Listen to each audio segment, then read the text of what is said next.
Perkenalkan, nama saya Pani Fibila Putri dengan NIM 2030110011. Baiklah, di sini saya akan menjelaskan yaitu desain pembelajaran yang menggunakan model ADI, di mana dosen pembimbing yaitu Ibunda Mimi Herman MPD.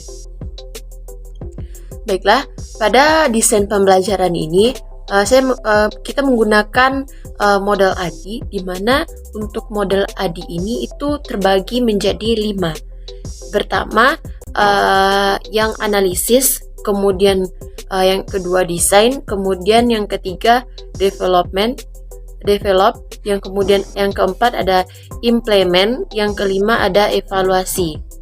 Nah, jadi di model ADI ini yaitu baik analisis, desain, develop, implement, evaluasi. Nah, itu semuanya saling berkaitan. Nah, kita masuk yang pertama yaitu analisis. Nah, jadi di analisis ini itu dipecah lagi, desain pembelajarannya dibedakan menjadi 3. Pertama itu menentukan karakteristik siswa. Nah, jadi di karakteristik siswa ini juga nanti dibahas bagaimana desain pembelajarannya dari segi kognitif, kemudian bagaimana dari sikap afektifnya, kemudian dari sikap psikomotor, kemudian kita lihat dari gaya belajar, kemudian yang kita lihat minat belajar dan motivasi belajar. Nah, kemudian untuk menganalisis kebutuhan. Nah, tadi kan menentukan karakteristik siswa. Sekarang kita menganalisis kebutuhan siswa, yaitu nantinya akan kita bahas bagaimana kebutuhan dari segi jasmania, kebutuhan akan rasa aman, kebutuhan akan kasih sayang, kebutuhan akan penghargaan, dan kebutuhan akan agama. Nah, kemudian analisis yang selanjutnya itu nanti kita akan menganalisis kendala-kendala yang terjadi pada siswa tersebut. Misalnya kurangnya motivasi, kemudian munculnya perkelahian di kalangan antar pelajar, dan semakin menipisnya etika dan kesopanan dalam belajar. Nah, kita masuk yang pertama, yaitu kita bahas itu karakteristik siswa, di mana untuk karakteristik siswa ini itu dipecah menjadi 6 tadi kan, sikap kognitif, sikap afektif, sikap psikomotor, gaya belajar, minat belajar, dan motivasi belajar. Pertama kita masuk kepada sikap kognitif. Nah, jadi sebelum kita masuk kepada sikap kognitif, kita ketahui dulu kognitif itu apa. Jadi kognitif ini yaitu semua aktivitas mental yang membuat suatu individu mampu menghubungkan, menilai, dan mempertimbangkan suatu peristiwa sehingga individu tersebut mendapatkan pengetahuan setelahnya. Kemudian desain pembelajaran dari segi kognitif ini kita misalkan seperti ini. Materi belajar itu dipisahkan menjadi komponen kecil, lalu dipelajari secara terpisah. Kemudian untuk kita juga bisa lihat dari segi keaktifan peserta didik tersebut saat pembelajaran itu merupakan sebuah yang diharuskan dalam desain pembelajaran kita, yaitu dari sikap kognitifnya. Kemudian pada kegiatan belajar itu dibutuhkan proses berpikir yang kompleks. Kemudian desain pembelajaran dari segi kognitif ini juga bisa proses belajar siswa itu lebih penting daripada kita mengutamakan hasilnya. Kemudian dari sikap afektif. Nah, kita masuk kepada sikap afektifnya. Nah, afektif itu apa? Afektif merupakan segala sesuatu yang berikatan dengan sikap, watak, perilaku, emosi, minat, serta nilai yang terdapat pada diri individu. Nah, adapun desain pembelajaran dari segi afektif ini, kita bisa lihat bagaimana sikap siswa tersebut dalam menerima atau memperhatikan. Misalnya, kita nilai dari kepekaan seorang siswa tersebut ketika menerima sebuah rangsangan. Kemudian desain pembelajaran dari segi afektif ini kita bisa lihat dari responding atau bagaimana cara dia menyikapi. Misalnya menilai bagaimana siswa tersebut menanggapi atau memasukkan informasi yang diberikan melalui materi pelajaran tersebut. Kemudian ada valuing atau menghargai. Nah, di sini siswa dibina agar selain menerima dan menanggapi materi, siswa tersebut juga dapat dan mau memberikan sebuah penilaian terhadap konsep atau materi yang dipelajari. Kemudian dari desain pembelajaran dari segi efektif selanjutnya itu organizing atau bagaimana siswa tersebut mengorganisasikan itu kegiatan menilai serta menghargai siswa yang diharapkan mampu menemukan perbedaan nilai yang ditemukan. Kemudian kita masuk selanjutnya dari sikap psikomotor. Nah, sikap psikomotor ini itu domain yang meliputi kegiatan gerakan atau koordinasi jasmani, keterampilan motorik dan kemampuan fisik seseorang. Nah, itulah sikap psikomotor. Nah, jadi desain pembelajaran dari segi psikomotor ini itu dapat berupa anak ini dapat mengamati atau suatu gerakan, kemudian mulai melakukan respon dengan yang diamati merupakan gerakan meniru, bentuk meniru belum spesifik dan tidak sempurna. Kemudian pengamatan langsung dan menilai tingkah laku peserta didik selama proses pembelajaran praktik berlangsung. Kemudian bagaimana nantinya kemampuan seorang siswa ini membaca atau menggambarkan dalam sebuah simbol. Kemudian desain pembelajaran dari segi psikomotornya yaitu keserasian bentuk yang diharapkan dengan atau ukuran yang telah ditentukan. Nah, kemudian kita masuk kepada gaya belajar. Nah, dalam gaya belajar ada beberapa gaya belajar siswa yang kita temukan, itu yang pertama gaya belajar logikal atau matematikal. Nah, maksudnya di sini misalkan seorang siswa itu memiliki kemampuan untuk mengaitkan suatu informasi dengan informasi lainnya secara logis, maka dia termasuk orang yang mempunyai gaya belajar logikal atau matematikal. Mereka cenderung berpikir secara terstruktur, layaknya menyusun puzzle. Nah, kemudian ada juga nanti kita temukan di lokal itu siswanya yang kinestetik. Nah, kinestetik yang dimaksud di sini yaitu tipe belajar kinestetik cenderung suka bergerak dan tidak bisa diam. Mereka akan menghafalkan sesuatu dengan membuatkan gerak-gerak tertentu. Nah, kemudian kita juga menemukan gaya belajar orang-orang yang visual. Nah, orang-orang yang visual ini yaitu orang yang gaya belajar visual atau spasi biasanya lebih mudah memahami gambar, simbol, dan tanda-tanda yang ditangkap oleh indera penglihatan. Artinya apa? Mereka orang-orang yang visual ini lebih cepat menangkap dengan simbol-simbol tertentu. Kemudian yang terakhir kita masuk kepada minat belajar. Nah, minat belajar itu ada dua, yaitu faktor internal dan faktor eksternal. Faktor internal ini misalnya faktor bawaan, di mana perkembangan individu dalam minat sebagai totalitas, kemudian karakter individu yang diwariskan orang tua kepada anaknya. Kemudian kita lihat dari segi eksternalnya, itu bisa dilihat dari lingkungan. Bagaimana minat belajar ini sangat dipengaruhi oleh lingkungannya tersebut. Misalkan di lingkungan anak akan mengaktualisasikan minatnya kepada masyarakat. Kemudian masuk yang terakhir, itu motivasi belajar.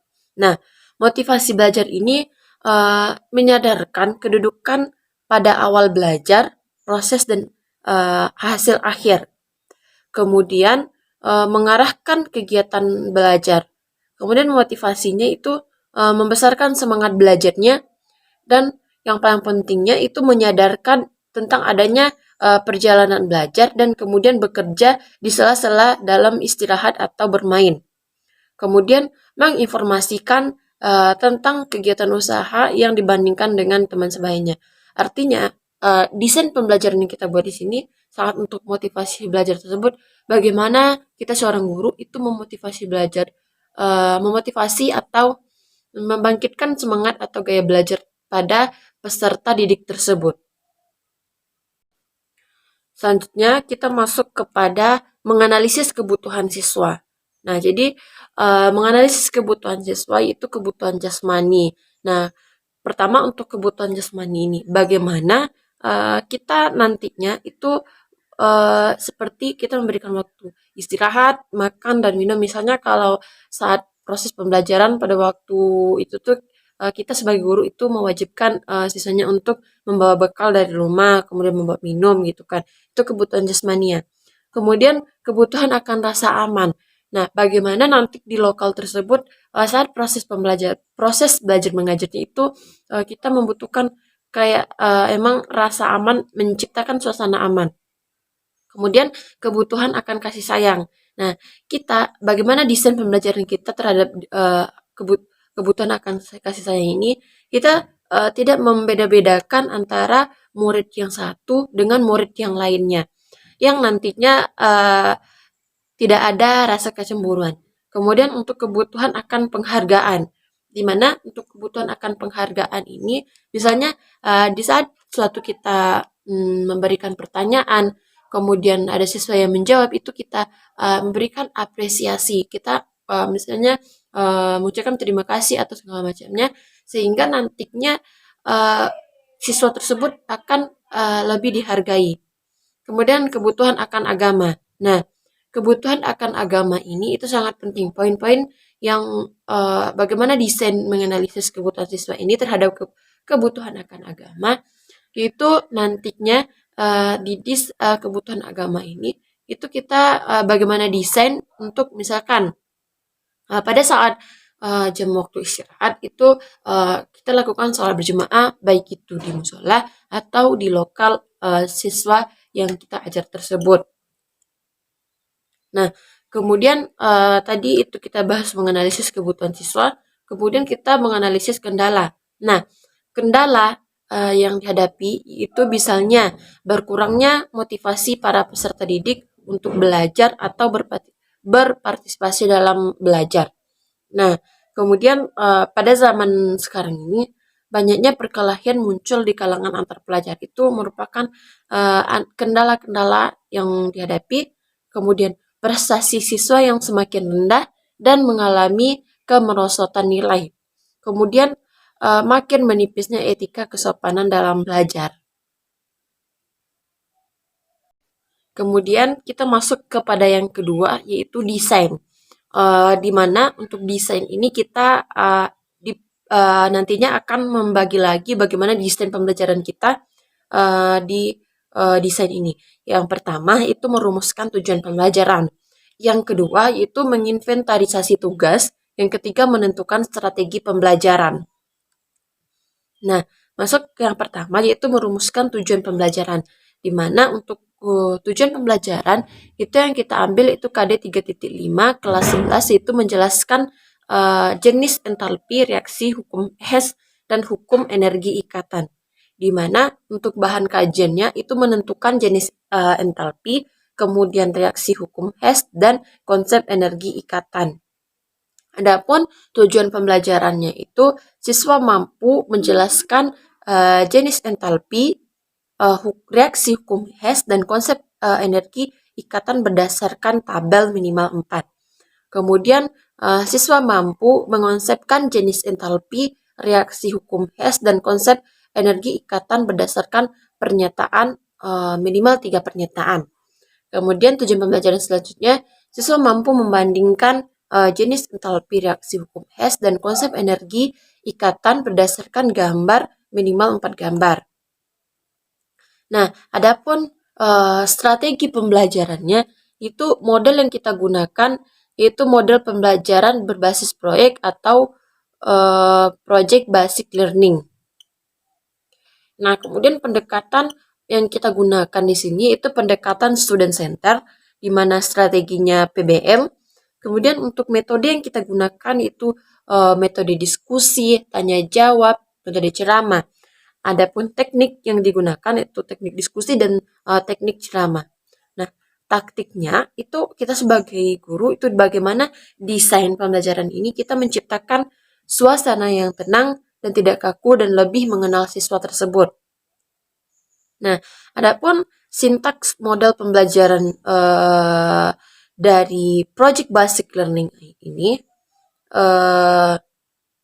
yaitu atau problem basic learning ini itu kita menggunakan yang pertama tahap 1 itu orientasi siswa kepada orientasi siswa kepada masalah. Misalnya saat guru menjelaskan tujuan pembelajaran, menjelaskan logistik yang dibutuhkan, motivasi siswa akan terlibat pada aktivitas pemecahan masalah yang dipilihnya. Kemudian bagaimana aktivitas peserta didik tersebut, yaitu anggota kelompok melakukan pengamatan dan mengamati masalah-masalah yang diberikan dan dipaparkan guru atau yang diperoleh dari bahan bacaan yang disarankan. Nah, kemudian untuk tahap yang kedua ini yaitu mengorganisasi siswa untuk belajar. Di mana sintak yang kedua ini itu guru membantu siswa mendefinisikan dan mengorganisasikan tugas belajar yang berhubungan dengan masalah tersebut dan memastikan setiap anggota kelompoknya. Adapun aktivitas dari peserta didik ini, peserta didik berdiskusi mengenai tugas setiap anggota kelompok untuk mencari data, bahan-bahan, alat yang diperlukan untuk menyelesaikan masalahnya. Nah, adapun tahap yang ketiga. Tahap yang ketiga ini yaitu membimbing penyelidikan individual maupun kelompok, di mana guru mendorong siswa untuk mengumpulkan informasi yang sesuai dengan pelaksanaan eksperimen untuk mendapat penjelasan dan pemecahan masalah dan memantau. Nah, aktivitas peserta didik di tahap ketiga ini, peserta didik melakukan penyelidikan atau mencari data, referensi, atau sumber untuk bahan diskusi mereka. Kemudian tahap yang keempat yaitu mengembangkan dan menyajikan hasil karya. Di mana untuk tingkah laku guru itu kita membantu dalam merencanakan dan menyiapkan karya yang sesuai seperti laporan, video, dan model serta siap dipresentasikan, dan guru memantau proses berjalannya diskusi. Nah, aktivitas peserta didik yaitu kelompok melakukan diskusi untuk menghasilkan solusi pemecahan masalah dan hasilnya dipresentasikan atau disajikan dalam bentuk karya. Kemudian tahap yang kelima. Tahap yang kelima ini itu menganalisis dan mengevaluasi proses pemecahan masalahnya. Nah, tingkah laku guru atau aktivitas guru itu guru membantu siswa untuk melakukan refleksi atau evaluasi terhadap penyelidikan mereka atau proses yang mereka gunakan dalam mendorong tiap kelompok untuk memberikan masukan dan penghargaan kepada kelompok lain. Adapun aktivitas dari peserta didik itu setiap kelompok melakukan presentasi kelompok yang lain yang memberikan apresiasi kegiatan dilanjutkan dengan merangkum melalui membuat kesimpulan sesuai dengan memasukkan yang dibuat dari kelompok lainnya. Selanjutnya itu untuk bagaimana menginventarisasi tugas. Nah, menginventarisasi tugas ini bagaimana cara kita memberikan tugas kepada siswa tersebut. Misalkan kita memberikan setelah menyelesaikan suatu pembelajaran pada materi itu, kita berikan tugas, misalkan membuat latihan yang nantinya akan kita siapkan soal, baik itu merupakan soal-soal pilihan ganda maupun soal objektif. Nah, itu soal untuk yang pertama. Yang kedua, lalu kita berikan soal-soal kuis terkait materi tersebut. Nah, untuk pemberian soal ini itu kita lakukan di awal pembelajaran. Selanjutnya, yang ketiga itu development. Di mana untuk development ini bagaimana bahan ajar yang kita berikan, kemudian konten YouTube dan bahan ajar ini sesuai dengan materi-materi yang akan kita pelajari pada saat itu. Kemudian ada contoh soal. Nah, contoh soal yang pertama contohnya seperti ini. Terkait dari materi entalpi tadi. Nah, contohnya seperti ini, tentukan entalpi dari pembakaran arang menjadi sebuah gas karbon dioksida dengan uap air. Nah, nanti siswa tersebut kita berikan waktu untuk menjawab pertanyaannya. Kemudian contoh soal selanjutnya yaitu menentukan nilai delta H reaksi untuk reaksi penguraian SO3 sesuai dengan persamaan reaksi berikut. Misalnya SO3 dalam bentuk gas itu diuraikan menjadi SO2 ditambah setengah O2. Nah, itu jawaban, dan nanti kita berikan contoh-contoh soal seperti ini kepada siswa tersebut. Kemudian yang keempat yaitu ada implementasi, di mana untuk implementasi ini yaitu implementasi ini bagaimana implementasi pembelajaran ini menerapkan proses interaksi peserta didik dengan pendidik dan sumber belajar pada suatu lingkungan belajar yang meliputi guru dan siswa yang saling bertukar informasi. Nah, adapun siswa insya Allah siswa mengerti dan saya siap untuk mengajar. Nah, adapun tabel analisis, misalkan tadi di desain pembelajarannya itu dari sikap kognitif, apakah telah sesuai atau tidak, nanti di hasilnya kita dicentang atau tidak. Kemudian dari sikap afektif, apakah sesuai atau tidak, kemudian sikap psikomotor, ada hasilnya atau tidak, kemudian bagaimana minatnya, bagaimana motivasi, dan bagaimana gaya belajarnya. Nah, kemudian di tahap evaluasi. Nah, di tahap evaluasi tadi kan bagaimana untuk analisis yang telah saya uraikan dari awal tadi, bagaimana apakah nanti ini sesuai atau tidak, kemudian bagaimana analisis dari desainnya, development, implementasi, kemudian dievaluasi. Nah, kemudian evaluasi ini itu dia terdiri juga menjadi evaluasi formatif dan evaluasi sumatif. Nah, kemudian untuk evaluasi formatif itu membantu menjelaskan kinerja yang baik, kemudian memfasilitasi pengembangan self-assessment atau refleksi dalam belajar, kemudian memberikan informasi yang berkualitas tinggi kepada siswa tentang hasil belajar mereka, dan kemudian mendorong guru untuk berdialog dengan siswa selama pembelajaran, kemudian memotivasi siswa dalam kegiatan pembelajaran, dan menyadarkan kesempatan untuk menutup kesenjangan antara kinerja saat ini dan kinerja yang diinginkan. Kemudian evaluasi formatif ini juga bisa nantinya memberikan informasi kepada guru yang digunakan untuk membantu pengajaran.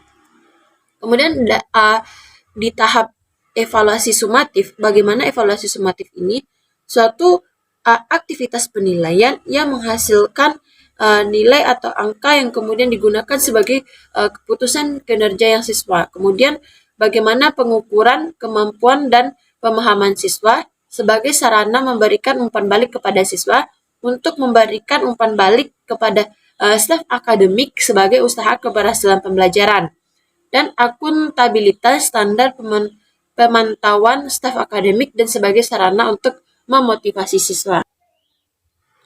Kemudian untuk bagian evaluasi development itu kan tadi kita berikan bahan ajar, konten YouTube, dan contoh-contoh soal.